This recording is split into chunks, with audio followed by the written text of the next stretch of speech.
America's voice still moves public opinion and other countries' positioning more than any other country in the world. During the time of my service in Canada, polling reflected the importance of America's global leadership. For example, with more than 70% of Canadians believing that the United States played a positive role in global affairs and that they trusted U.S. leadership. Fortunately, recent polling shows a big decline in many countries' attitudes toward U.S. global leadership. I was surprised to see Canadian approval of U.S. leadership, for example, now roughly on par with the percentage of Canadians who approve of Russia's leadership in the world.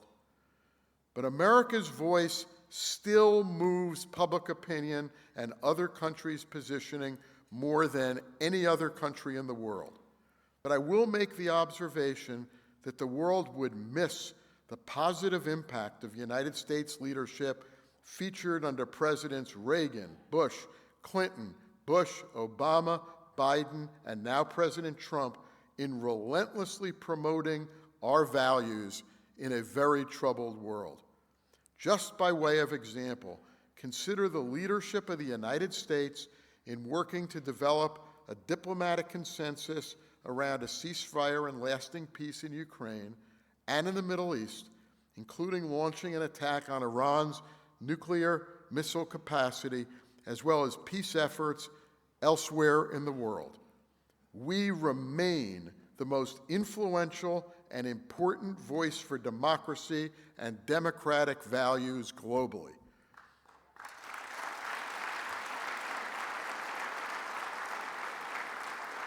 It is fortunate that in this era of hyperpartisanship, the importance of U.S. leadership in promoting democracy crosses the aisle.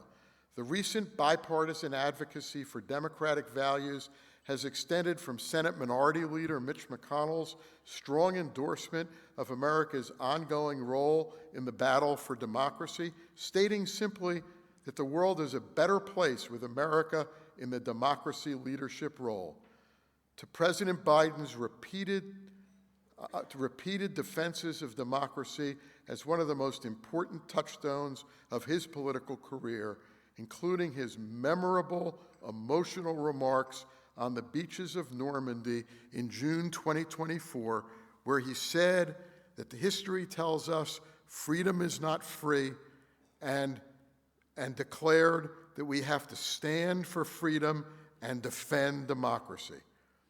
My experience in Canada has reinforced for me that the commitment to defend and protect democracy is a central value for our country.